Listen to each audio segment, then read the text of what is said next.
Saksikan detik-detik bos rental ditembak oknum TNI AL, pegawai minimarket trauma. Seorang pegawai minimarket di res area KM 45 Tol Tangerang, Merak, menjadi satu di antara saksi yang menyaksikan detik-detik penembakan bos rental terjadi. Adapun insiden penembakan terjadi di res area KM 45 Jalan Tol Tangerang Merak, Desa Pabuaran, Kecamatan Jayanti, Kabupaten Tangerang, pada Kamis, tanggal 2 Januari tahun 2025. Akibatnya satu orang tewas, yang diketahui bernama Ilyas Abdurrahman atau Ia.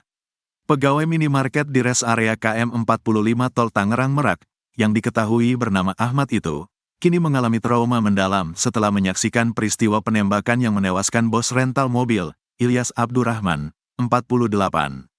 Momen yang mengerikan itu membuat Ahmad ketakutan dan enggan untuk mengingat kembali kejadian yang telah mengguncang hidupnya.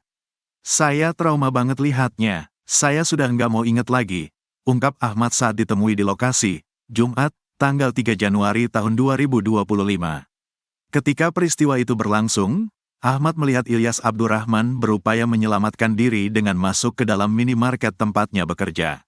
Saat itu, suasana panik menyelimuti Ahmad ketika darah berceceran di lantai minimarket.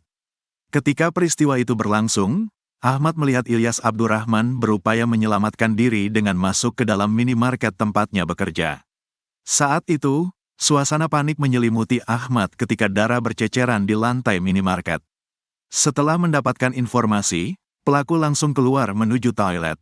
Namun, tidak lama kemudian, Ahmad mendengar keributan yang mengguncang ketenangan di area minimarket.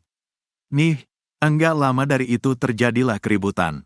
Setelah itu, terjadilah penembakan, ungkapnya. Insiden penembakan tersebut bermula ketika Ilyas dan tim rental mobil melacak kendaraan yang disewa pelaku sejak tanggal 31 Desember tahun 2024. Pada tanggal 1 Januari tahun 2025, 2 dari 3 perangkat GPS mobil yang disewa ditemukan telah dipotong. Korban bersama tim kemudian mengejar mobil hingga res area KM 45. Disitulah keributan dan penembakan terjadi, dilakukan oleh pelaku yang mengaku sebagai anggota TNI AU. Dalam insiden yang tragis itu, Ilyas terkena tembakan di dada dan tangan, sementara anggota tim rental lainnya, Ramli, mengalami luka tembak di tangan hingga tembus ke perut. Keduanya dilarikan ke RSUD Balaraja, namun sayangnya, nyawa Ilyas tidak dapat diselamatkan.